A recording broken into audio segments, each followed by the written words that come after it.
Great evening, everyone. So, I'm just going to start talking about the heliocentric, how everything they speak is the opposite of the truth. So, we can start with what I want to talk about, and then we can see how far it expands. But what I want to talk about is all the craters in the earth, in our earth. Like, if you look at every crater site or what they say. Alright, so crater sites. So, first of all, there you go. That's opposite of what they say because back in the day, they talk about, I call them aliens, I keep calling them aliens. Dinosaurs were extinct by a giant meteorite that came down and blew up the earth billions of years ago. So, like, how many bloodlines can live in a billion years? Like, none of those people ever exist, aren't here to tell us their story. No one's ever going to remember them. No one's ever going to remember the stories they told or any of the thousands of people that lived before them. Like, it's all nonsense. So let's talk about the craters in the earth. Because they say it was one meteorite. No. I think the craters in the earth, what they represent, are when the original 200 fallen angels or when the stars came to earth. They said that they've penetrated and they fell into the ground and they made like craters or something like that. It doesn't say it in the Bible, it says it in different texts, so I can't quote it from the Bible, but I want to talk about that. So let's talk about the Bible. Heliocentric sorcery. First of all, the 66 book version of the Bible. Why is everything heliocentric, especially these people who claim to be Christians? That's using the Lord's name in vain. You call yourself a Christian, but you edited the Bible. You deleted books and replaced words with your own terminology, your own language. Heliocentric sorcery, the religion of pseudoscience.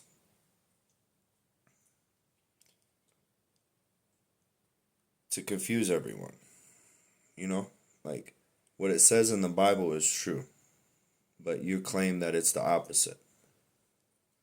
There was light. God separated the light from the light. He saw that it was good. I can't think of the second and third day for right now for some reason, but I'm thinking about the fourth day. On the fourth day, God put the sun in the firmament to govern the day, the greater light. Then he put the moon and the stars. He put the moon in the firmament to govern the night and the stars. So that's why when they say that, like, we're separated in the firmament, I believe, like, when God said he put it in the firmament, he didn't, like, God's not a liar. That's what I'm saying. Like, these people who claim that they're Christians, they don't interpret the Bible literally or properly. There are sometimes when Jesus was speaking, he spoke in metaphors a lot of time because he came back way later. I don't know how many resets there have been, but he came back right after a reset or right before a reset or in between, something like that. And he was like, yo, you guys need to wake up. And because they wanted to hide the truth of this creation. You got the people who believe that they're separated trillions of miles, or 93 million miles away is the sun, just the sun. And then we're chasing the sun at like a 500,000 miles per hour while the earth is spinning over 1,000 miles per hour because it says it takes 24 hours for the earth to make a full rotation. Because you gotta like compute all these numbers. So the sun is 93 million miles away from us. We're traveling behind it, chasing it at a 500,000 miles per hour while we're spinning at our equator at 1,000 miles per hour, 1,024 miles, some shit like that. And then we're also orbiting the sun while the sun is moving. So we're like, this is what's going on. And we're spinning like this and like this. I can't even do that motion while we're traveling this way. And that's been happening for years, for light years, for centuries, trillion, I don't know, billions and billions of years, according to Nova and Pat Sagan, or whatever the hell the guy's name is, Max Sagan, Jack Sagan, whatever that guy's name is. I don't remember. I never watched him. When that shit came on, I looked at him and he's talking. I'd be like, boring. Next, you know. But anyway,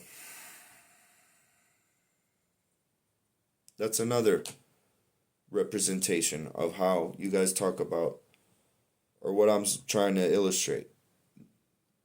The truth and then the opposite. You have the truth. It says God put in the firmament the sun and the moon. The sun, every time the sun makes a full rotation, that is one day. And if you look at a sundial, whenever the sun is right above you, it's noon, 12 p.m. You could put 24 sundials around the world and check them every time it's noon. Not on daylight savings times, on regular time, because the other day my sundial almost got me. I was like, wait a minute, this sundial's off. So what's going on? I came back home and I was like, oh yeah, it's daylight savings time. But the sundials are accurate. And when the sun is right above you, it's noon. So the sun makes a full rotation. That's one day. The moon has its own little thing going on. There's like a solid one and a clear one, and they change positions every 2 weeks. They do this, but they rotate like this, and then they flip every 2 weeks. That's what I'm imagining, because it's look at what we can see in the moon, and that's all in the firmament. Then above the firmament, that's God's realm. There's many levels of the firmament. We are here separated for a reason. What else? I think that's enough for one little lesson. Alright? Have a wonderful day. Oh yeah, and if you didn't know, gravity is a myth. That's another thing. Gravity is a myth. Go prove gravity to me. I want you to prove gravity to me, not just with the English language, and just because you memorized them, and just because you paid for a college degree and you're in debt and you memorized some theories and you know how to explain the theory. That doesn't mean you're a scientist. Any scientist who fails this experiment and then produces another theory as his conclusion for the experiment, that's called insanity. That is called insanity. That's the definition of insanity. Because a scientific experiment either proves or falsifies a theory. If you create a new theory because you failed at your experiment, because you were trying to prove something, you deserve smacked. Alright? Have a wonderful day.